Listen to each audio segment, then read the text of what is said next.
We hebben hier een nieuwe stal bijgebouwd om de jongens wonen erop worden kunnen bloeien en daarmee toch wel een ontwikkeling doen. Peter staan de kei daar in de robot, zoals maar even een paar in de wachtruimte jagen. Mooi, oh mooi. Oh ja.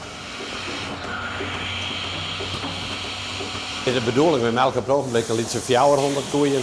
Dat wij aanstaan met een jaar hier 500 koeien hier melken.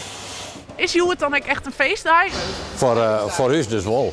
Van de morgen hadden ze de eerste tank voor melk opgehaald, wat kwotumvrij was. En we kunnen ook volop melken. Dus, en dan zit je binnen het kwotum en dan, als je te volle melken, dan moet je superheffing betalen. Melkveehouders kunnen haar veestapel net onbeheind uitwrijven. De boeren moeten genoeg groen hebben om de donkwiet te kennen. Begin jaren 80 wie er nog een malke-oerskot.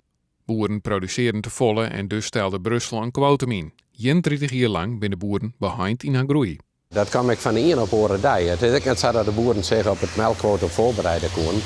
Een week van tevoren zei men nog, het melkquotum komt er net. En van één op oren dag had er in Brussel aankondigen dat er in Europa een melkquotum kwam. En dat we voor heel veel boeren wel ingrijpend. Want de hele ontwikkeling van de bedrijven die staan niet eens op slot. Nou, het slot er al is, zal er een soort verhoring in de melkvee-industrie. Critici denken dat de groei en de grootschalige melkveehouderijen net goed binnen voor de besten. Boersma denkt er oors over. Het is zo dat een koe het in deze stal volle beter had als dat ze het vroeger hadden. Er volle meer uitdacht worden om dieren welzijn. Om mooie zachte boksen, om dat ze in lezen kennen. En ik kan rustig achter een koe aanrennen.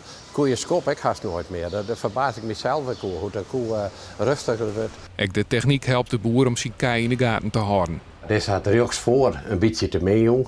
En dan kun je zo via de computer kun je dat zien.